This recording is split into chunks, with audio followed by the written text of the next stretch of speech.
Bom dia a todos. Em nome da Escola de Comando de Estado Maior do Exército, gostaríamos de agradecer a participação da nossa assistência desde já e vamos dar início ao nosso seminário de hoje sobre coordenação do Observatório Militar da Praia Vermelha. E é mais um seminário de uma série que nós começamos a fazer há 3 semanas atrás sobre desastres ambientais e meio ambiente. Nós fizemos o primeiro seminário com o professor Tássio, em que ele abordou o aspecto do narcotráfico nos crimes transfronteiriços e na soberania nacional em relação à Amazônia. Depois nós fizemos um segundo seminário com a professora Mariana e a professora Carolina, Ana Carolina, abordando especificamente a legislação que ampara o emprego das Forças Armadas em desastres ambientais. E hoje nós iremos para o nosso terceiro seminário, com enfoque mais estratégico operacional. E o tema do nosso seminário de hoje é Desenvolvimento Sustentável de Desastres Ambientais, uma visão sobre a enchente no Rio Grande do Sul. E nós já temos em tela o nosso convidado de hoje, é o Major Rafael Bonato. Ele é doutorando pelo Programa de Pós-Graduação em Estudos Estratégicos da Universidade Federal do Rio Grande do Sul. É o nosso palestrante convidado de hoje. Assim, a dinâmica do nosso seminário vai ocorrer da seguinte forma: o Major Bonato vai realizar sua apresentação em torno de 40 a 45 minutos. Depois nós faremos 5 minutos de intervalos e retornaremos depois do intervalo para os nossos debates. Nós gostaríamos de informar a toda a nossa assistência que já está aberto no Zoom via chat a janela em que os senhores podem postar as perguntas à medida que forem tendo dúvidas com relação à apresentação do Major Bonato, ou mesmo podem fazer questionamentos sobre o que foi apresentado. Então, não vamos mais perder tempo, eu vou desde já passar a palavra para o Major Bonato, para que ele possa iniciar a sua apresentação. Bom dia, Bonato. Nossa assistência está contigo. Bom dia, Coronel. Bom dia, assistência. Quem está nos ouvindo aí, que eu consigo ver os nomes aqui que eu conheço. Professor Tássio, professor Rubens e demais amigos aí do MM e da ICM. Eu vou tentar compartilhar minha tela aqui, aí eu queria ver se dá certo. Por favor, me digam se tá dando, se eu vou conseguir.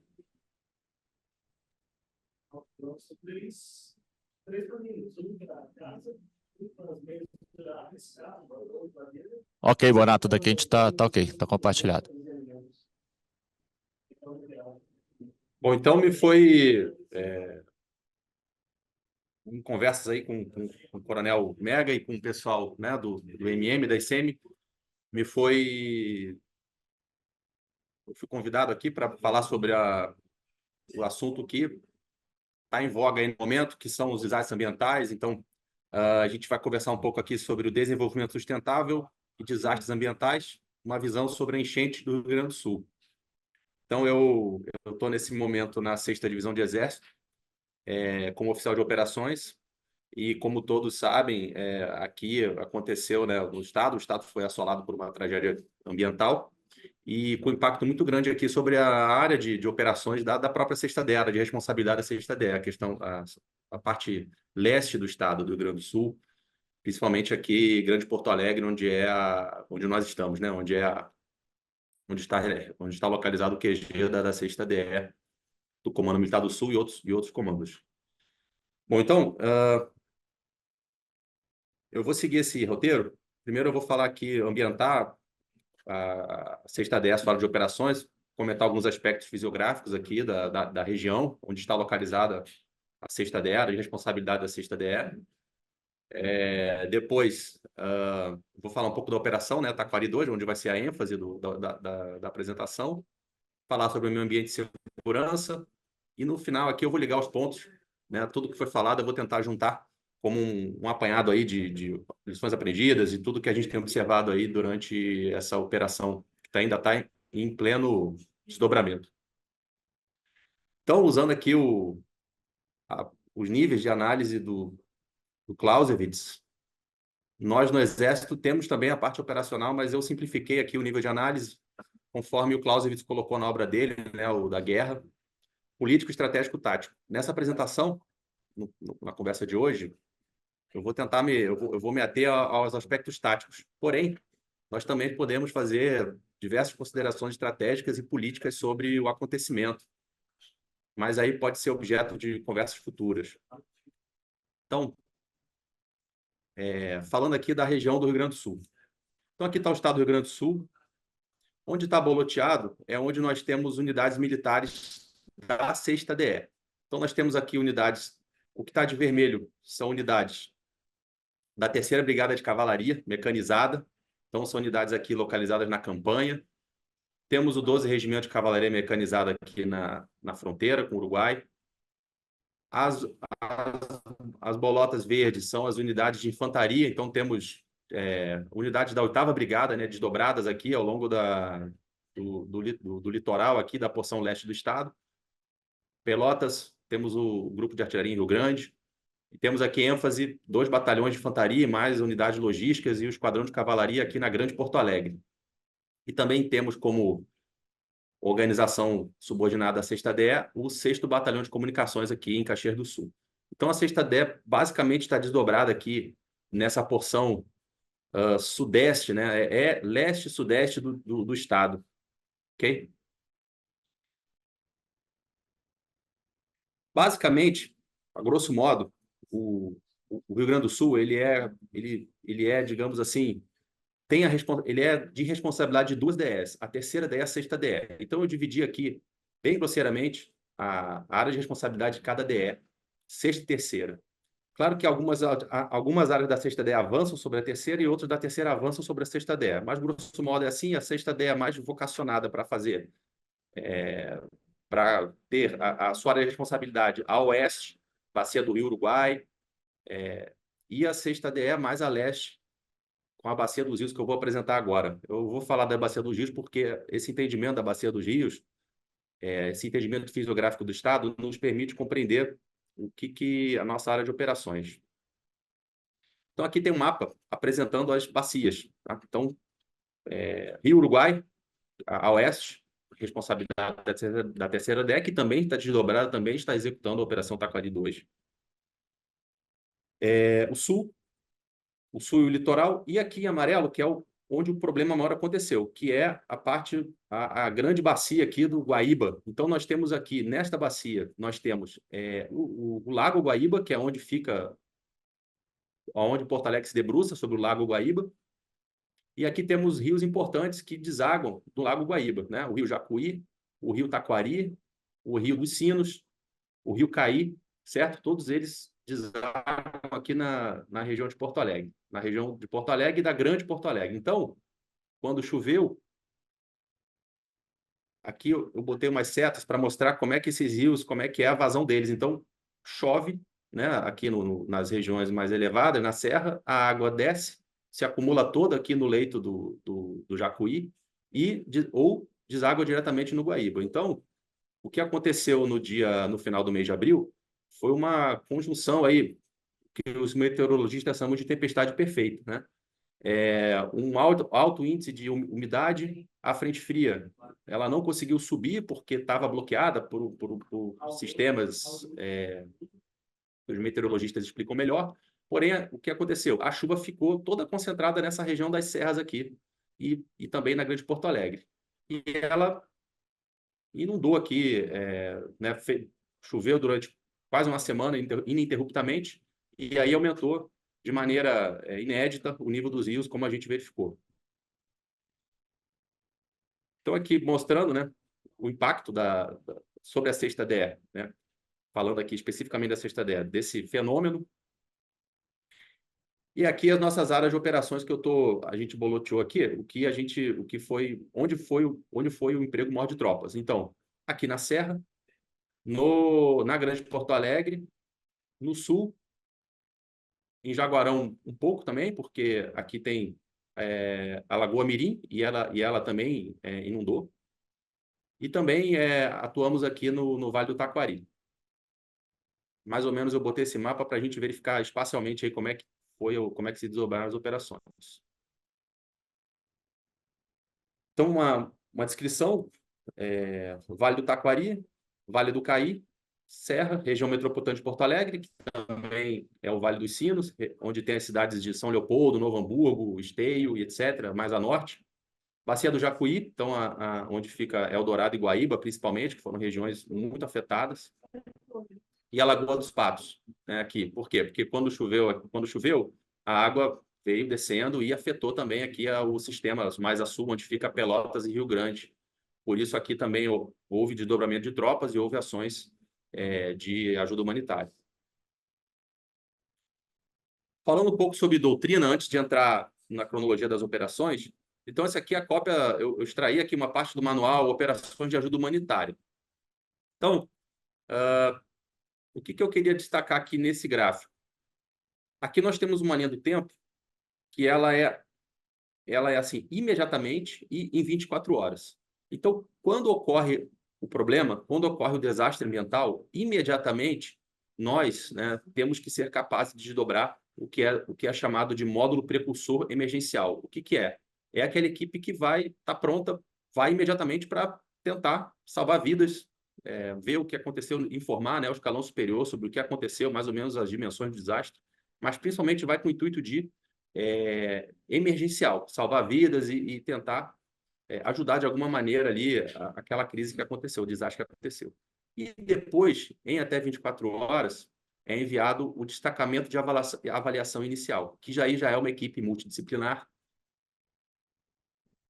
Está aqui a descrição dessa equipe, então tem elementos de assuntos civis, elementos de engenharia, saúde, inteligência, logística, proteção. Então, eles vão avaliar com mais detalhamento o que precisa ser feito naquela região para que o desastre seja contido e a gente consiga voltar à normalidade no mais curto prazo. Então, cronologicamente, o que aconteceu? Uma cronologia bem simples aqui, bem rápida aqui dos acontecimentos. Dia 29 de abril, dia 27, 28, 29, para vários locais do estado, mas especificamente aqui para a nossa região, no dia 29 de abril, o INMET emitiu o primeiro alerta, já considerando que haveria chuvas, etc., alerta vermelho, que a gente verifica na internet, né? Esses alertas que chamam a nossa atenção. E dia 30, a 6ª DE já desdobrou tropas, 18 BI, né, 18 Batalhões de Infantaria, que localizaram em Sapucaia, que é uma cidade da Grande Porto Alegre, já deslocou tropas lá para a região de Lajeado, que é o Vale do Taquari. Por que foi deslocado para lá? Em primeiro lugar, porque realmente essa região ela precisava de fato de ajuda, né? Ali é uma das primeiras regiões, quando chove, aonde causa impacto. Ali são as primeiras regiões impactadas. O Vale do Taquari. Então, Lajeado, Encantado, Mussum, cidades que ficam, Roca Salles, cidades que ficam, né, ao longo na calha, né, no leito na calha do rio Taquari. Bom, e outra coisa também, ano passado, em setembro, também teve um desastre ambiental de proporções grandes, mas não tão grandes quanto esse. Mas até então foi um dos maiores desastres que se tem notícia. Ele foi tão grande esse desastre que cancelou as comemorações do 7 de setembro aqui na região sul, né? Elas foram até canceladas justamente para que o Exército pudesse se direcionar lá para a região. Foi a Operação Taquari 1. Então, na nossa visão, a gente tínhamos, né, a ideia de que tínhamos que reforçar rapidamente lá a região por causa das chuvas. E foi o que nós fizemos. Enviamos tropas lá para a região do Taquari e elas lá permaneceram. Tá? No dia 1º de maio foi ativado o Comando Conjunto. Então, foi emitida uma diretriz ministerial ativando o Comando Conjunto Taquari 2, cuja organização eu vou passar no próximo slide. Mas é um comando de um general de 4 estrelas, no caso. O comando, né, foi atribuído ao general Hertz, o comandante militar do Sul.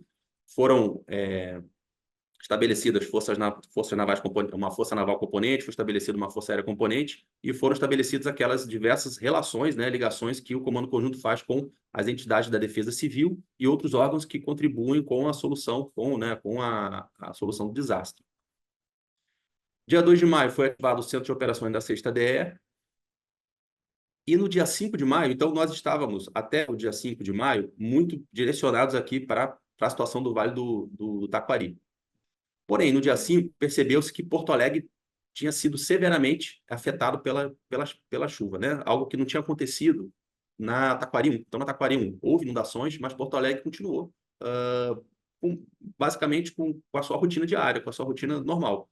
Mas a operação, nessa crise, não foi o que aconteceu. Nessa catástrofe, os bairros, né, da orla de Porto Alegre foram inundados. E não só Porto Alegre, como a grande Porto Alegre também. Então, as cidades que compõem a região metropolitana de Porto Alegre, e tem conexão com o Lago Guaíba, ou com os rios, o Rio dos Sinos, o Rio Jacuí, ficaram inundadas.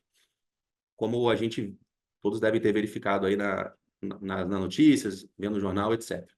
Então, o que foi percebido? Que o ataque principal da DE não era mais aqui na região de Taquari. Taquari era importante, demandava o apoio que nós continuamos prestando, mas nós percebemos que o ataque principal passou a ser a região metropolitana de Porto Alegre. Por quê? Por causa da quantidade de pessoas afetadas, né? Foi a região de Porto Alegre tem mais de 2 milhões de habitantes, então uma catástrofe aqui ela adquire proporções muito maiores. O que nos fez, no dia 8 de maio, desdobrar a terceira brigada. Então, a terceira brigada, que é sediada em Bagé, ela veio para a região, a área de operações da região metropolitana de Porto Alegre, e foi desdobrada na cidade de Guaíba, que é vizinha à cidade de Eldorado Sul. As duas severamente afetadas pela enchente. De forma que, no dia 8, a 6ª DE tinha as duas brigadas desdobradas na área de operações da Grande Porto Alegre. E também tinha tropas no sul, em Pelotas e Rio Grande, Jaguarão, porque a gente sabia que entendia que ali, depois que as águas descessem de Porto Alegre, elas iam continuar descendo rumo a sul e iam causar inundações lá naquela região também. Então, ali era uma região que haveria problemas depois. Estávamos ali vigiando aquela região, mas o ataque principal estava sendo, de fato, em Porto Alegre, e assim permaneceu até o momento. O comando conjunto, verificando a gravidade do caso, né, conforme os dias foram passando, verificou-se que os danos foram de uma proporção né, muito maior do que inicialmente se estimava.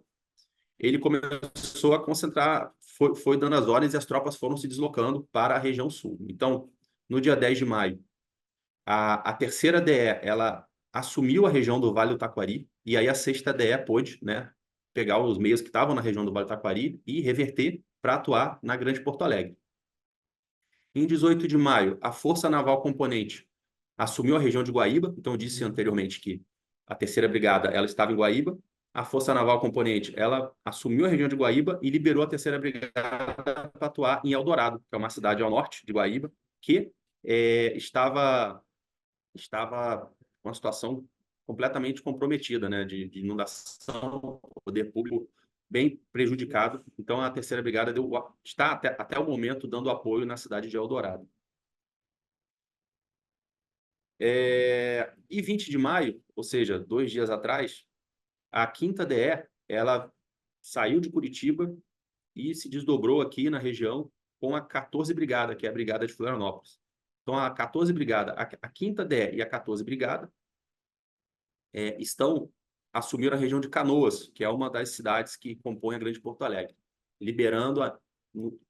contribuindo com o nosso esforço e liberando as tropas da DE para atuar na região de Grande Porto Alegre e em outras cidades que também são nossa área de responsabilidade. De forma que, no momento, nós temos comando conjunto na região, na área de operações aqui da 6ª DE, na porção leste, né, do estado do Rio Grande do Sul, que é onde eu posso falar com mais propriedade.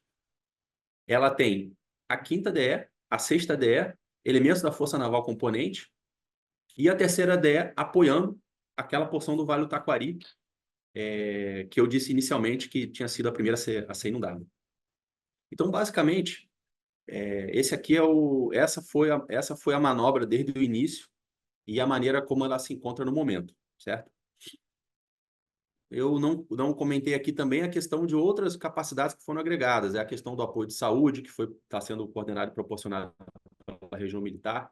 A questão dos meios aéreos. Então, montou-se no Comando Conjunto uma célula de aviação.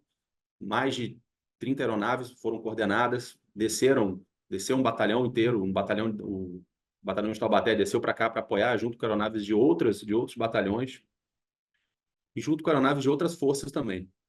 Então, essa manobra de aeronaves também foi algo muito que se destacou muito no início das operações, principalmente porque no início as vias de acesso elas estavam interditadas. Então, todo salvamento ele só dava para ser feito por salvamento e suprimento, a logística, praticamente toda ela foi feita com base na aviação. Então, aqui está o organograma do comando conjunto. Então, o que eu queria mostrar aqui, que eu acho que é importante para que todos entendam. Então, aqui, ó, o comandante conjunto é o comandante militar do Sul e, ao mesmo tempo, ele também é o comandante da Força Terrestre Componente. Então, abriu-se aqui o comando, né, com o seu Estado-Maior, né, do D1 ao D10. E a FTC, ela desdobrou 3 forças de apoio à defesa civil. Cada força de apoio à defesa civil dessa, no nível 3 estrelas, é uma DE do CMS.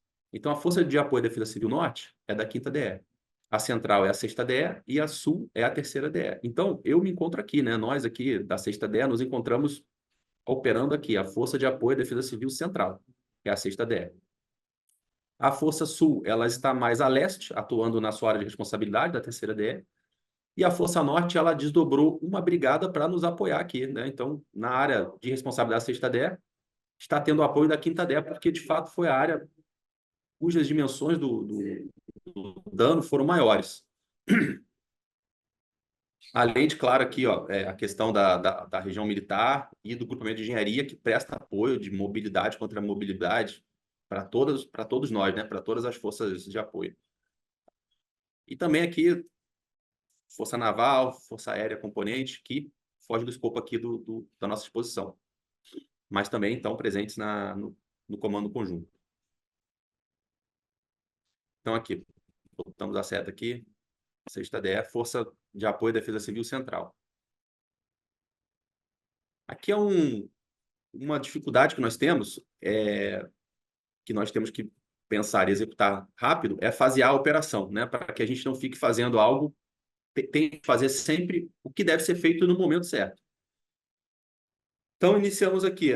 Nós fazemos dessa forma, isso aqui, o pessoal que cursou o CECEM conhece, e muitos conhecem por outros meios, é o desenho operacional. Então, o desenho operacional da nossa operação Taquari 2, da 6ª DE, iniciamos aqui com a ação imediata, concluímos a ação imediata com o desdobramento da 3ª Brigada, e aí, quando a 3ª Brigada foi desdobrada em Guaíba, então a gente tinha já as 2 brigadas prontas para, né, atuando sincronicamente na nossa área de responsabilidade. Aí a gente partiu para a ação ampliada, que nós tínhamos todos os meios no terreno.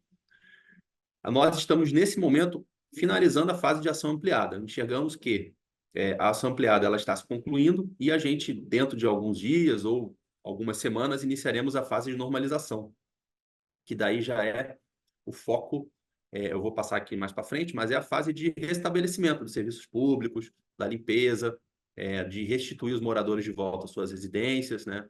Tudo isso é um esforço que a gente vai contribuir. Lembrando que a operação ela é uma operação de OCCA, uma operação de cooperação e coordenação com agências. Então, o Exército, apesar de ter os meios, ter um comando conjunto, ele muitas vezes não comanda todas as operações. Ele precisa agir de maneira, muitas vezes, subsidiária ao poder público. Então, por exemplo, a Defesa Civil, no nível municipal, no nível estadual, ela tem as demandas e nós apoiamos. Nem sempre é uma operação de coordenação, na maior parte das vezes. Então, isso aqui é como a 6ª DE, né, tem entendido o faseamento da operação, que também, logicamente, está alinhado com o que o comando conjunto também visualiza. Então, a gente, que todos entendam aí mais ou menos como a operação se desenvolve. Então, a gente vai entrar na fase de normalização e, no final, aqui haverá uma reversão, que é quando o trabalho estiver sido concluído e o material e o pessoal vai voltar para suas bases. Aqui é um detalhamento, então, na fase 1, que é a ação imediata, qual é a prioridade? Salvar vidas, né? É aquela fase que o pessoal está em cima do telhado das suas casas, está no 2º andar, inundou e não conseguiu sair, então é salvar vidas. Aqui que a gente viu aquelas aeronaves, né, decolando dia e noite, 24/7, voo noturno, para poder salvar vidas. Quando as vidas foram todas, a maioria das pessoas, né, quem precisar foi resgatado, a maioria foi para abrigos, e aí entra a fase 2, que é abrigar e dar subsistência. Então, o abrigo está sendo coordenado pelas entidades, pela sociedade civil, está sendo coordenado pelo governo municipal, está sendo coordenado pelo governo estadual, e o Exército ele presta apoio a esses abrigos. Então, transporta material de subsistência e faz ali ações dentro dos abrigos, prestando assistência médica e tudo mais, né? O que nós chamamos de ACIOs, Ações Cívico-Sociais. Então, a gente apoia o funcionamento dos abrigos. Mas, no momento, nós temos a população afetada concentrada em abrigos, ok? Vai chegar um momento que nós iniciaremos o apoio na fase 3, que é a normalização, que daí é a limpeza de instalações críticas, substituição de vias e restabelecimento de serviços essenciais. Quando isso for concluído ou satisfatoriamente restabelecido, isso aqui estiver no nível satisfatório, essas pessoas vão começar a retrair, né, a voltar para suas casas, aquelas que puderem. E aí será concluída a fase de normalização e a operação vai entrar na sua fase final, que é a reversão. Então, essa seta aqui indica a fase que nós nos encontramos no momento. Então, aqui um resumo da nossa área de operações. O Taquari foi passado para a terceira DE, né? A terceira DE assumiu a região Taquari, e a sexta DE encontra-se desdobrada nessas regiões. No Vale do Caí, com tropas do 19º Batalhão de São Leopoldo, na Serra, com tropas do 6º BECOM e da Companhia de Comunicações da 8ª Brigada, na região metropolitana de Porto Alegre. Então, estamos atuando, temos tropas dobradas em Novo Hamburgo, temos tropas dobradas em São Leopoldo, em Sapucaia do Sul, em Esteio, Canoas não temos mais, mas a 5ª DE está presente lá. Temos tropas da 3ª Brigada desdobradas em Eldorado e Guaíba, e temos tropas desdobradas na região sul do estado, porque lá também, inclusive hoje tem uma previsão de chuva muito forte lá, o que pode piorar a situação, porque o sistema de diques deles já está bastante sobrecarregado, então estamos em alerta, aguardando ver o desdobramento dessa chuva, que é na região de Pelotas, principalmente, e também Rio Grande, que é a região da Lagoa dos Patos. Então, basicamente, no momento, estamos dobrados. Temos também a nossa unidade de Jaguarão, mas o que está com foco de atenção e preocupação maior são essas zonas de ação aqui, essas áreas de operações que estão numeradas. Ok? Aqui, todo dia nós divulgamos o panfleto, né? Entregamos para o Comando Conjunto, entregamos para as brigadas e difundimos aí pelas redes, que é a sexta DE em número de nossas operações. Então, nós estamos com aproximadamente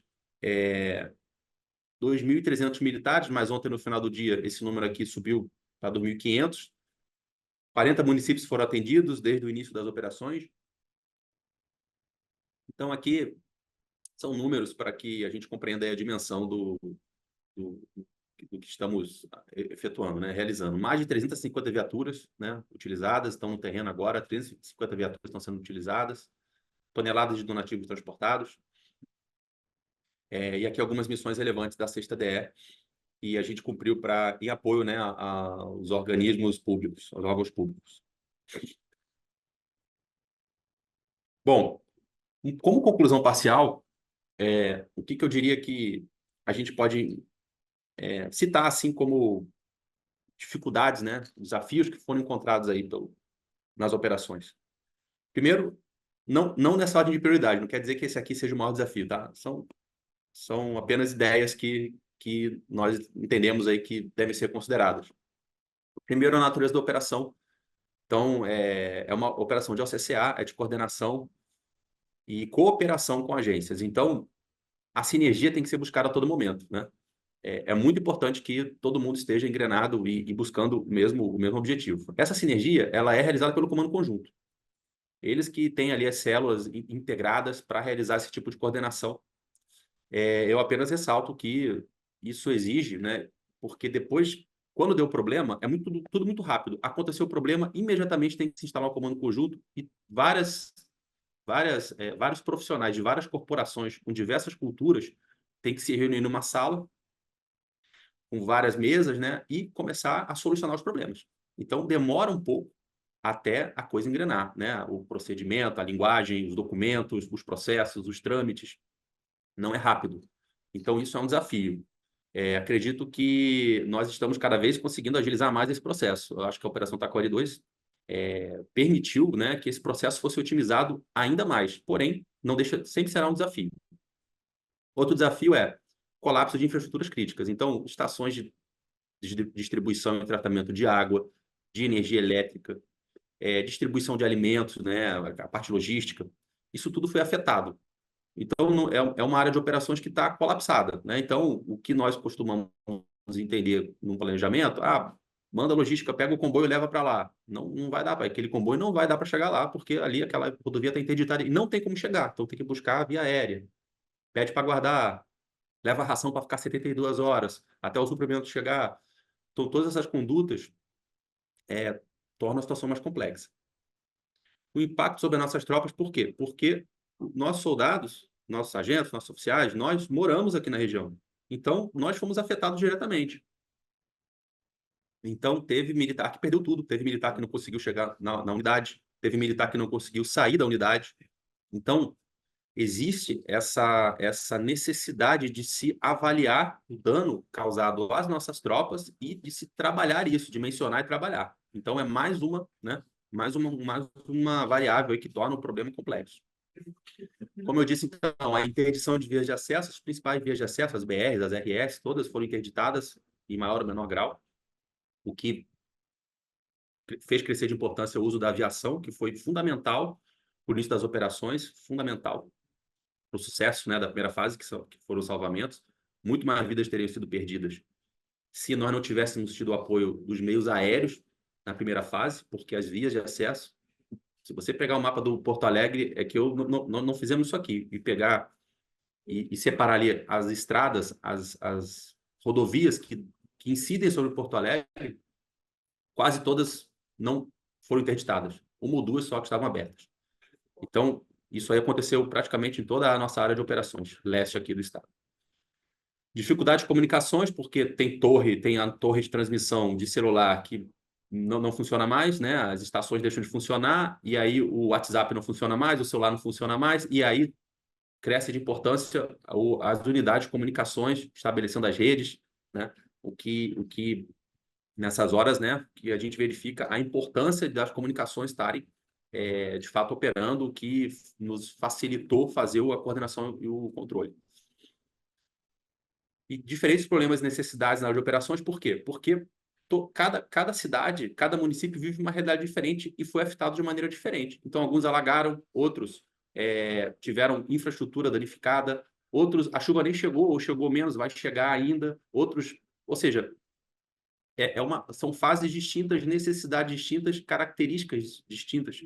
Então, para cada área exige um enfoque específico. Não é uma solução dada linearmente para toda a área de operações. Isso também demanda planejamento, demanda bastante informação. O pessoal da inteligência, segunda seção, sempre nos apoiando com informações para a gente poder dar, né, oferecer exatamente o que a população ali está precisando. E a dificuldade também de visualizar e planejar operações futuras, por quê? Porque o cenário ele muda muito. Por exemplo, existe uma variável que ficou latente muito no início das operações, é a questão da segurança pública. Então, haveria possibilidade de haver um colapso também na situação da segurança, porque, né, as pessoas começam a querer comer, começam a querer sobreviver, e aí você poderia ter um problema na segurança.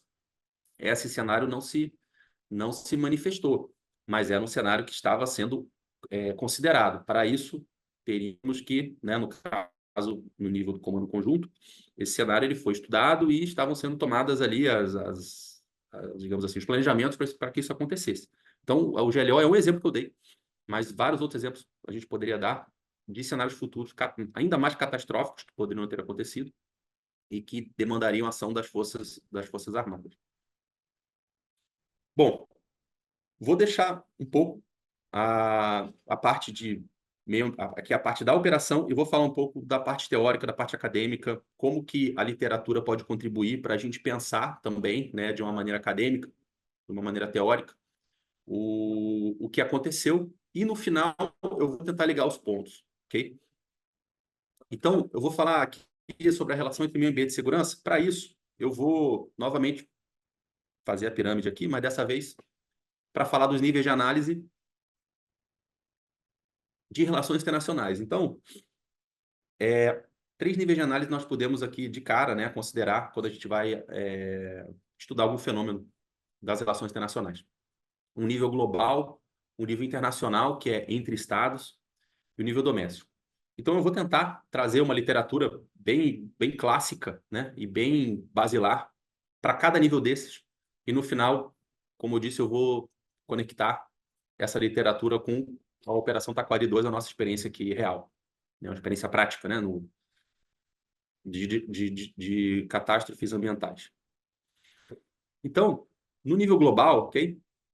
Eu trouxe aqui uma obra muito famosa, muito conhecida, que é a Security: A New Framework for Analysis, de 98. Nessa obra, escrita por esses 3 acadêmicos aí que são os criadores, né, os fundadores da Escola de Copenhague, a Escola de Copenhague ela é um misto de construtivismo com escola inglesa, né, uma mistura dessas 2 tradições teóricas. Eles lançam alguns conceitos aqui, dentre outros, mas eu vou apenas dizer 3 conceitos para que a gente entenda um pouco a conexão entre meio ambiente e segurança. Primeiro, eles lançam a mão do conceito dos complexos regionais de segurança. Então, o que são os complexos regionais de segurança? São regiões de 2 ou mais países que a interação desses países, o que acontece em um país, reflete no outro. Então, esses países não conseguem existir, não conseguem viver, né, sem que as interações os afetem. E aí, o meio ambiente ele entra como uma das variáveis desses complexos regionais de segurança. Por quê? Porque o meio ambiente ele extrapola as fronteiras do país. Por exemplo, a floresta amazônica. A floresta amazônica não tem fronteira. Ela né, engloba vários países do norte da América do Sul. A gestão compartilhada de bacias de rios, né, também é um exemplo. O rio não termina e começa onde termina e começa um país. O rio muitas vezes é compartilhado. E assim vai. A poluição que você joga na atmosfera, ela não vai ficar só na atmosfera do seu país. Ela vai se espalhar para a atmosfera dos outros países. Então, o meio ambiente é uma pauta, é uma variável que afeta os complexos regionais de segurança. Além disso, eles também falam eles dividem o conceito de segurança em 5 setores, né? Setor militar, setor político, setor societal, setor econômico e ambiental. Então, o setor ambiental, ele importa para a segurança. As questões ambientais, como nós observamos ao analisar os complexos regionais de segurança, questões ambientais podem afetar a dinâmica, a interação entre os países, gerando animosidades, gerando rivalidades e, por que não, gerando conflitos. E aí, por fim, o processo de securitização, que ele é bem conhecido de quem estuda a parte de teoria construtivista e também a parte de segurança internacional.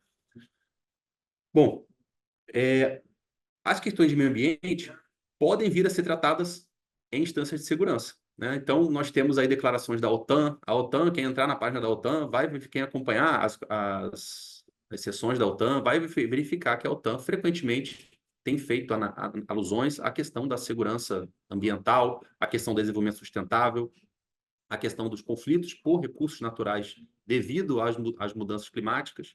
O mesmo ocorre no Conselho de Segurança das Nações Unidas, com menos frequência, né?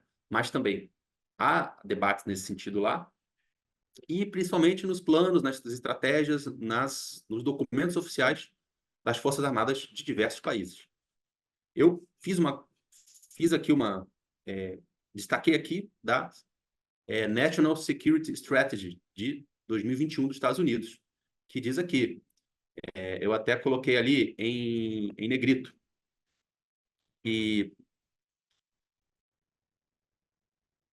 então ele fala aqui, né? Para essa agenda, etc., as mudanças climáticas, né? A crise climática representa um risco existencial. Então, o governo norte-americano, num documento oficial seu de segurança, considera que a crise climática representa um risco existencial. Se você olhar o documento, você vai ver que esse nível, essa gradação de risco existencial aos Estados Unidos, ele só atribui também à ameaça nuclear. Então, o que eu enfatizo aqui? Temos um país que ele joga, né? Ele coloca no mais alto nível de preocupação para a sua segurança a questão ambiental. Então, isso aqui, né? Falei um pouco aqui do Busan, do Iver e do Wild, e agora no nível internacional, ou seja, entre os países. Então, uma literatura clássica também, bem famosa, bem segura para a gente abordar aqui, é a do Thomas Homer Dixon, esse livro aqui, Environment Scarcity and Violence. Então, o Homer Dixon, na sua obra, ele é um acadêmico canadense. Ele passou muito tempo investigando a questão dos conflitos, essa questão de conflitos climáticos, né, com violência, a escassez, etc. E aí, ele elaborou esse quadro aqui, que eu queria compartilhar com todos aqui, que tem uma relação, né, de causalidade entre catástrofes ambientais e conflitos interestatais. Então, está aqui. A penúria, o esgotamento, a demografia crescendo de maneira desorganizada, etc. Esse gráfico aqui, esse esquema aqui, ele resume bem a obra dele. Ou seja, qual é a conclusão que nós chegamos aqui analisando a parte interestatal? É que as mudanças climáticas ou as catástrofes ambientais, elas podem gerar conflitos entre estados. Então tá aqui, ó, conflitos de espoliação, golpes de Estado, conflitos étnicos. Isso pode acontecer na visão, nas pesquisas, no que o Homer Dixon pesquisou casos no Sahel, pesquisou casos na Península Arábica, pesquisou casos no compartilhamento de bacias de rios, por exemplo, bacia do Rio Nilo, e etc. Então, ele dá vários exemplos concretos ali de conflitos que ocorreram devido às mudanças climáticas ou à escassez, né, de recursos naturais. E no nível doméstico, uma literatura que eu vou utilizar é a do Niels Gilman, desse livro aqui, The Oxford Handbook of Climate Change and Society. Então, o Gilman ele vai sair do nível internacional e vai entrar no nível doméstico. E ele vai sistematizar esse pensamento. Ok, ocorreu uma catástrofe ambiental. O que acontece? Então, essa literatura ajuda a gente a entender, de uma maneira mais sistematizada, quais são as consequências de uma catástrofe ambiental. Então, primeiramente, ele fala que uma catástrofe ambiental dentro de um país, ele afeta a segurança de sistemas vitais. Então, aqui, ó, isso foi ele que disse. Eu estou só reproduzindo aqui, tá? Para que a gente alinhe bem o que ele disse. Não nos desviemos. Então, ele fala, infraestrutura de produção e distribuição de energia, água e alimentos. Uma catástrofe ambiental é capaz de afetar essas infraestruturas. E também é capaz de afetar infraestrutura de transporte. O que eu botei um X aqui é porque isso aconteceu aqui, na região leste aqui do estado. Afetou, de fato, de maneira severa, essas infraestruturas. Ao afetar essas infraestruturas de maneira significativa, gera-se um comprometimento do quê? Da segurança da população, que é o segundo aspecto que ele observa. Então, o colapso dos sistemas vitais impacta diretamente a população, porque a população fica sem água, fica sem comida, fica sem transporte, e as pessoas vão começar a entrar, né, vão começar a alterar o seu comportamento. Ou seja, a catástrofe pode desencadear uma crise humanitária. Tá? Esse colapso dos sistemas vitais impacta diretamente a população. Marcamos aqui também um X porque isso aconteceu aqui no estado. Não foi um colapso total, mas comprometeu consideravelmente a vida de grande parte da população. Porém, não chegou a um nível de uma crise humanitária sem precedentes. Então, aqui fui conservador e não marquei o X, ok? Marcamos esses 3X aqui como 3 fatos que aconteceram. Quando isso acontece, quando você tem uma crise humanitária, quando você tem os sistemas vitais comprometidos e quando você tem a segurança da população afetada, você tem uma segurança ao Estado. Por quê? Porque o colapso dos sistemas vitais e a crise humanitária pode comprometer a soberania do Estado. O Estado, às vezes, vai acontecer uma desordem social tão grande que o Estado ele vai perder a sua capacidade, pode perder a capacidade de governar. E eu acho que aqui, em negrito, Claro que isso não foi o caso aqui da Operação Taquari 2. Eu fiz digamos assim, abri aqui esse caminho acadêmico, conceitual, para chegar aqui. O que está em negrito aqui, comprometer a soberania do Estado. Se compromete a soberania do Estado, se compromete a governabilidade do Estado, nós estamos falando de emprego, necessidade de emprego das Forças Armadas. Então, eu acho que, de tudo que foi falado aqui, a obra do Gilman nos permite conectar, tá? Catástrofes ambientais, mudanças climáticas, com o emprego das Forças Armadas, com a necessidade de se ter Forças Armadas preparadas. Então, dessa parte aqui, a gente liga os pontos, tá? E partimos já para a conclusão. Então, ligando os pontos e chegando numa conclusão. Primeiro,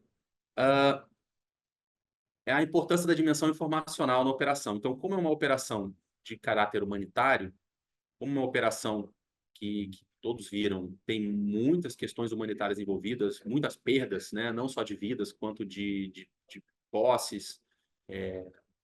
A pessoa perdeu ali, né, a sua casa, os seus móveis, o seu carro, perdeu os seus animais. Então, a parte informacional, o apelo é muito grande, assim, a questão da crise humanitária. Então, essa dimensão informacional, ela é muito relevante. Então, a gente percebeu a necessidade de estarmos o tempo todo informando o que está acontecendo, como é que estão acontecendo as operações, informar a população o que está sendo feito, onde ela pode solicitar ajuda, como que nós estamos ajudando. Isso eu acho que essa dimensão informacional, ela ganhou muita importância e deve ser considerada com muita seriedade, né? Não que não tenha sido considerada, mas com muita ênfase em qualquer situação de catástrofe ambiental. Outra coisa é que isso eu sei que já está sendo feito, mas que nós devemos considerar as catástrofes ambientais em hipótese de emprego. Eu tenho conversado com alguns companheiros aí e eu sei que isso está sendo feito já. E nós devemos possuir ou aprimorar as capacidades necessárias para enfrentar a crise dessa natureza. São os fatores de geração de capacidades que nós chamamos de DOAMEP, né? Então, doutrina, organização, adestramento, material, educação, pessoal e infraestrutura. De todos esses aqui, então eu falei lá no início daqueles módulos precursores emergenciais que eram lançados imediatamente, depois o grupo de ação que vai estudar, vai verificar, né, a gravidade da crise, da catástrofe, e depois a própria ação em si, a própria resposta em si, tanto a inicial quanto a ampliada, isso tudo, nós devemos estar preparados para dar essa resposta. Então, isso demanda uma doutrina específica, demanda uma organização, né, posicionar unidades ou posicionar tropas em locais estratégicos onde se sabe que ali há aquela demanda imediata. O adestramento também, eu sei que há tropas que já fazem esse adestramento, né, temos aí o pessoal de Santa Catarina que trabalha nisso, já tem essa vocação, porém, aqui no Rio Grande do Sul a gente entende que essas necessidades podem também acontecer, né, de você fazer parte do adestramento. Inclusive, nós tínhamos planejado um exercício de ajuda humanitária para o mês de agosto, mas aí a situação ela se manifestou antes, né? E aí, material. Então, todos esses fatores do AMEP aqui, a gente precisa, né, estudar um a um e verificar onde nós podemos atuar para otimizar a resposta, né, a esse tipo de catástrofe. Há outras conclusões também no âmbito estratégico e político, mas não foram, né, não foram foco aqui, assunto da exposição. Então, isso aqui deixaremos para uma próxima oportunidade. Próximo debate, a gente pode conversar sobre questões de políticas e estratégias de defesa, etc., para como que nós podemos lidar com essas questões ambientais. Então, encerro aí minha apresentação. Muito obrigado pela oportunidade. Obrigado, Bonato. Nós vamos, então, dando sequência ao nosso seminário. Vamos fazer 5 minutos de intervalo. Eu peço à nossa assistência que coloquem as perguntas dentro do chat do Zoom, já disponível. E dentro de 5 minutos nós voltamos em tela com o Major Bonato para que a gente faça, para que a gente dê início à fase de debate da nossa exposição de hoje. Vamos ao nosso intervalo, então. Ok, meus amigos, podemos retornar, então, para que a gente inicie a parte de debates. Antes de iniciar o debate propriamente dito, Bonato, o professor Tássio, pede para que a gente divulgue aqui agora no seminário, que você foi aluno do programa de pós-graduação daqui da ESEMI e tendo feito seu mestrado por aqui, e que você acabou de publicar um capítulo falando sobre alinhamento de objetivos de desenvolvimento estratégico da ONU com os objetivos estratégicos de defesa do Exército Brasileiro, no livro intitulado Meio Ambiente, Segurança e Desenvolvimento, União Europeia e Brasil. Então, está dado aqui o destaque, viu, professor Tássio? Nós vamos logo, em seguida, publicar esse livro aí, o PDF desse livro aqui no nosso chat. Nós temos, você deve estar acompanhando por aí, Bonato, várias pessoas congratulando pela apresentação, realmente extremamente objetiva, prática, dinâmica. Mas eu gostaria de fazer algumas perguntas, até que fique mais fácil o esclarecimento, principalmente para os civis que estão nos ouvindo, de algumas coisas que você falou. Você comentou um momento na sua apresentação sobre o faseamento da operação. E se apresentou 4 fases. Você pode voltar um pouquinho, comentar um pouquinho mais sobre isso para a gente, que eu acho importante? Vou abrir aqui a apresentação de novo e eu vou, de novo,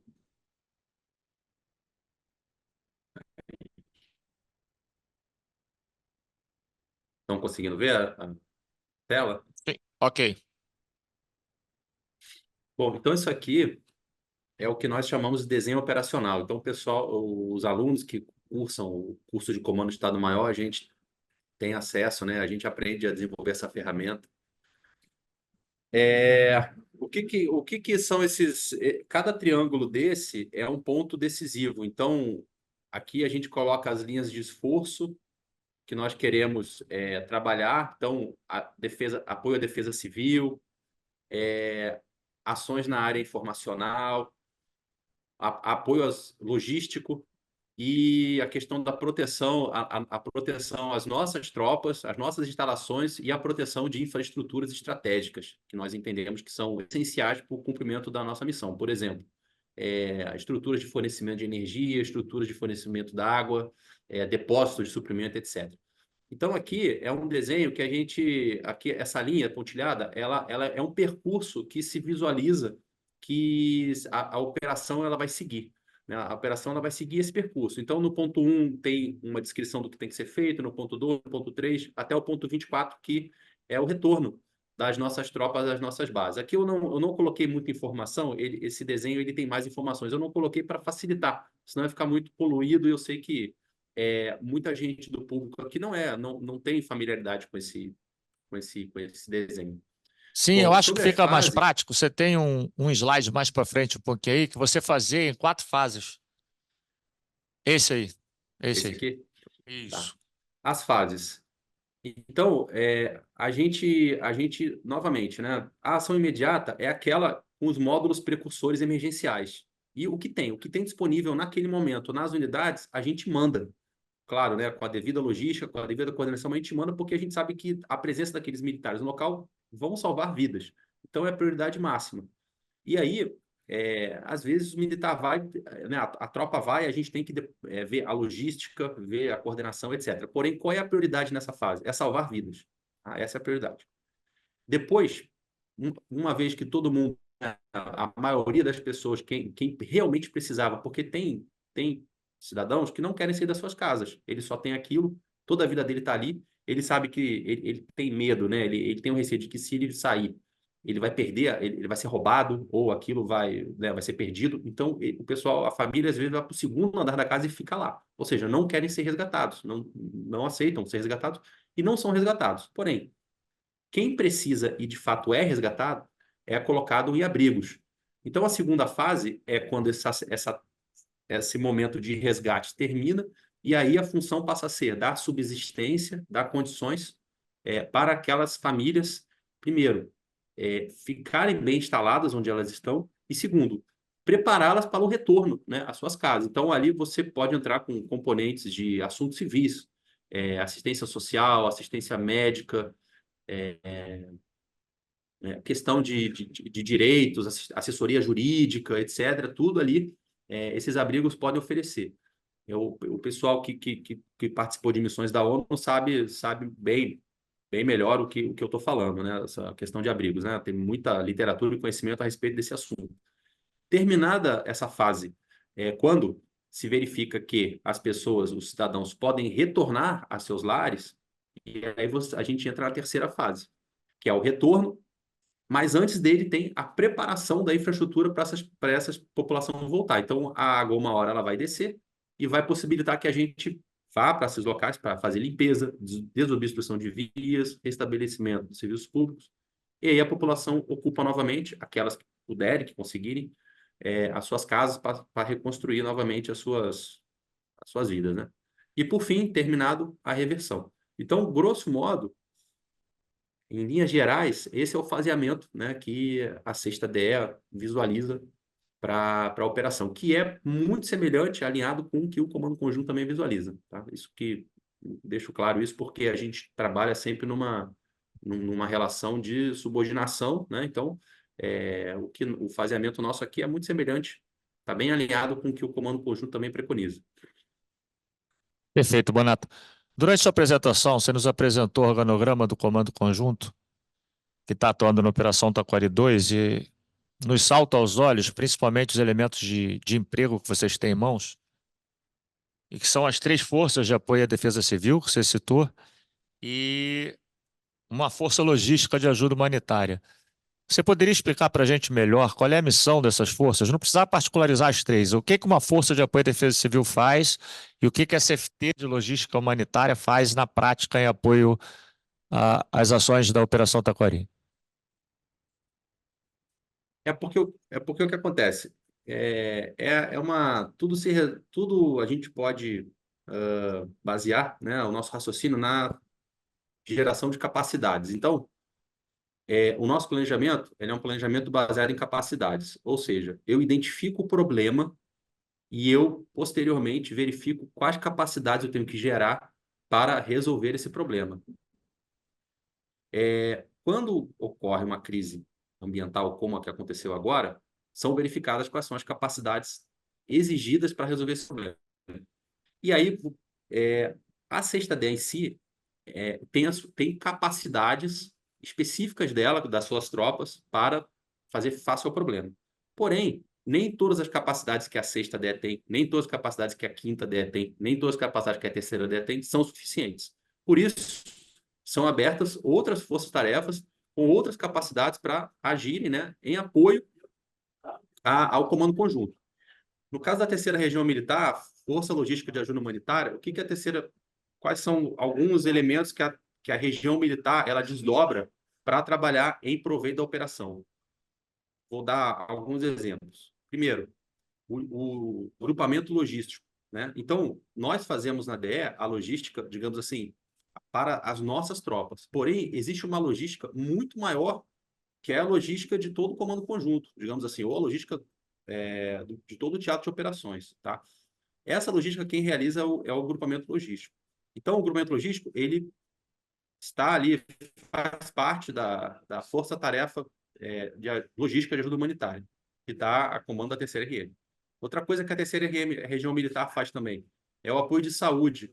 Então, os nossos hospitais, os hospitais de campanha que são desdobrados, que eu não fiz menção aqui, porque por causa de tempo, né, eu também não mencionei, mas nós temos hospitais de campanha desdobrados aqui na Grande Porto Alegre, em São Leopoldo, na região do Vale do Taquari, na região agora de Guaíba, será desdobrado o hospital de campanha, e outras regiões do oeste do estado, né, que estão a cargo da terceira DE. E esses hospitais de campanha também são coordenados pela Força Tarefa Logística de Ajuda Humanitária e barra terceira região militar.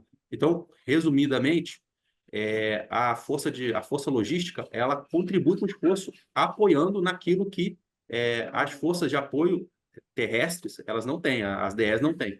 Basicamente é isso. Bonata, a próxima pergunta vem do professor Tássio.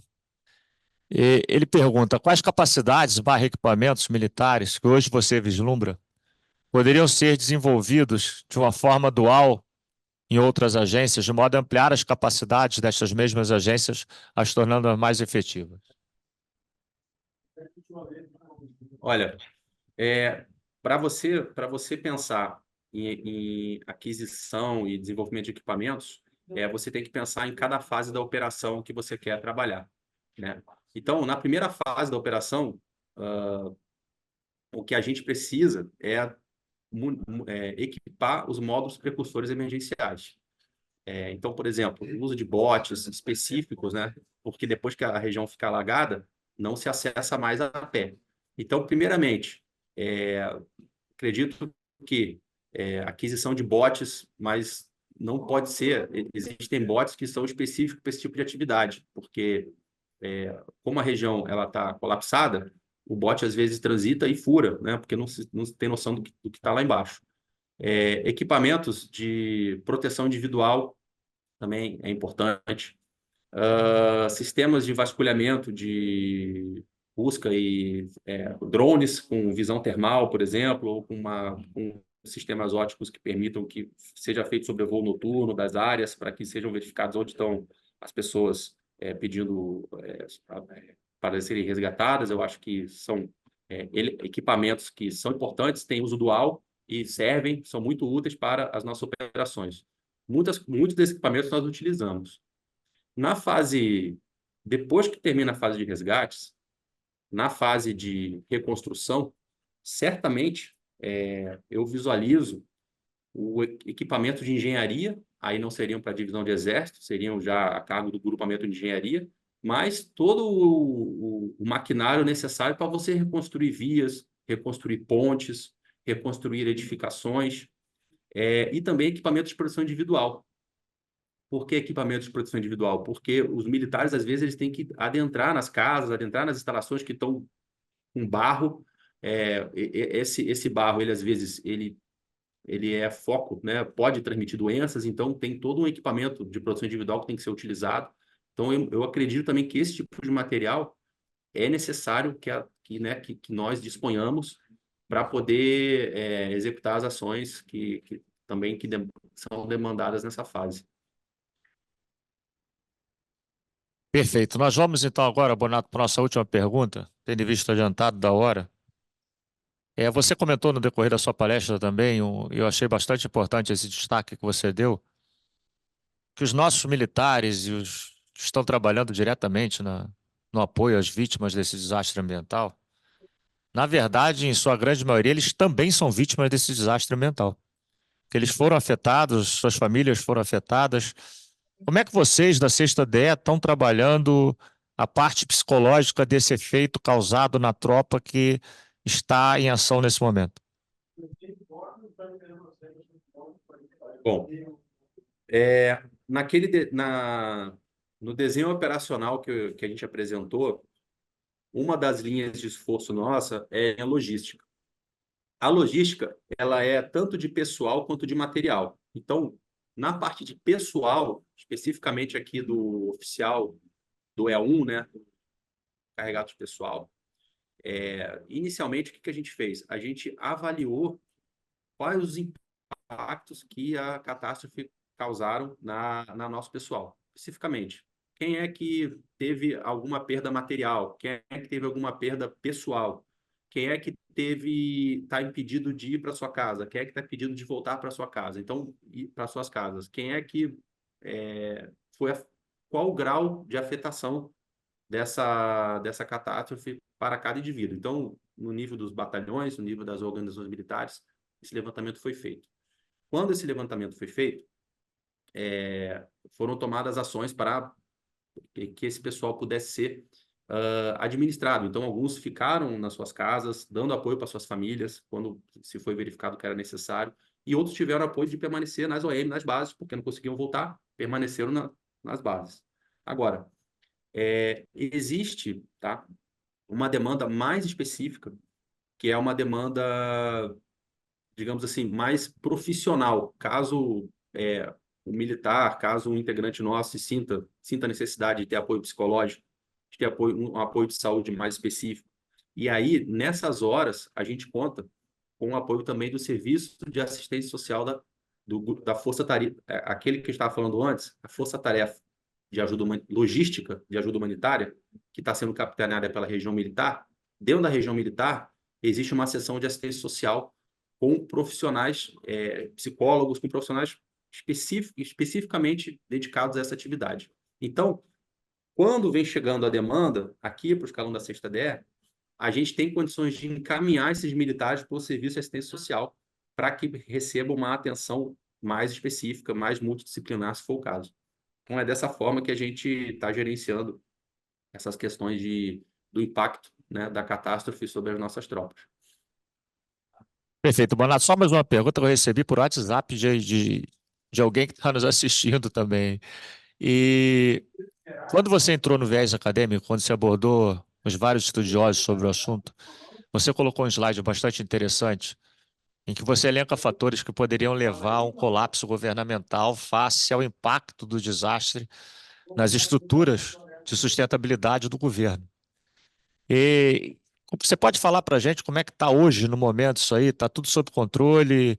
Está tudo funcionando bem? O que você tem para nos transmitir? E essa, né, agora sim, é a nossa última pergunta. Deixa eu tentar achar o slide aqui, que daí a gente consegue basear. Deve ser o livro do Gilman, né? O texto do Gilman. Isso, acredito que sim.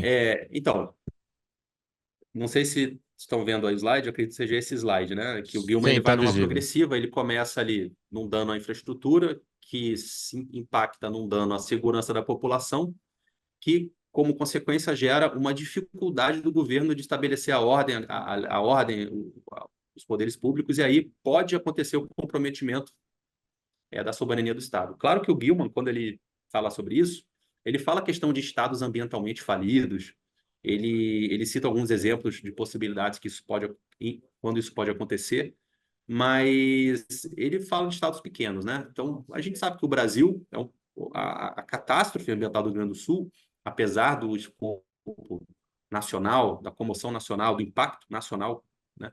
Ela é uma catástrofe localizada geograficamente em um estado da federação, né? Então, esse cenário de comprometimento da soberania do Estado, a gente entende que não aconteceu, tá? Bom, porém, falando um pouco de Gilman, depois eu vou responder a pergunta. Aqui no Rio Grande do Sul, por exemplo, né, especificamente falando do Rio Grande do Sul, poderia ter havido uma dificuldade de organizar, de você estabelecer a lei e a ordem devido a esse colapso dessas infraestruturas. E aí sim você poderia ter a necessidade de abrir, né, digamos assim, uma linha operacional de segurança para poder garantir a segurança para as forças de segurança, para as forças, a Defesa Civil, as forças de ajuda humanitária poderem atuar. Isso foi uma possibilidade que não se concretizou. Não se concretizou e acreditamos que ela, de acordo com o que nós temos estudado, o que eu tenho conversado, não existe, ela está cada vez mais afastada de acontecer. Mesmo porque o poder público trouxe também a Força Nacional, etc., conseguiu reforçar aqui, né, fez algumas políticas para conseguir aumentar o efetivo de força de segurança presente nas ruas. Isso é um ponto. Falando sobre colapso de infraestruturas. No início, por exemplo, o Porto Alegre tem a BR-116, que liga o norte, tem a BR-290, que é a freeway, que liga do litoral para a capital, e tem a BR-116 também, que ela liga de Porto Alegre de norte para sul e de sul para norte. A 290 liga de leste para oeste e para o interior. Todas essas rodovias, elas foram, de alguma maneira, bloqueadas. Teve um momento, no auge da operação, que só uma rodovia estava acessível, que era a BR-040, plenamente acessível para a capital, que é uma rodovia que também dá para o litoral. Então, o que eu estou querendo dizer? Houve momentos em que a situação poderia, né, encaminhar para uma desordem, um colapso maior. Mas esses momentos foram bem assim, limitados no tempo. Outro problema que aconteceu, o fornecimento de água em Porto Alegre foi comprometido. Grande parte da cidade, da metrópole, ficou sem água, alguns dias sem fornecimento regular de água. Sem o fornecimento regular de alguns alimentos, né, principalmente laticínios, alimentos perecíveis. Isso, para uma cidade de 2 milhões de habitantes, gera um choque na demanda, aliás, um choque na oferta muito grande, e que a população, percebendo isso, ela começa a fazer aquela corrida aos supermercados para comprar tudo que pode para estocar. Então, houve no início um cenário preocupante em relação a esse eventual colapso, né, essa eventual desordem que poderia acontecer. Porém, não se concretizou. No momento, eu diria que essa parte de infraestruturas ela está equacionada, né, está em equilíbrio, e o que nós estamos trabalhando agora para restabelecer aquelas infraestruturas que foram, de alguma maneira, prejudicadas ou deixaram de funcionar durante a operação. Então, resumidamente, eu diria que a situação ela está sob controle e caminhando para uma normalidade aí no horizonte de algumas semanas. Ok, desta forma, então, nós vamos chegando ao final do nosso seminário. Eu gostaria de deixar a palavra aberta ao Major Bonato, caso ele queira fazer alguma consideração final. Bonato, por favor.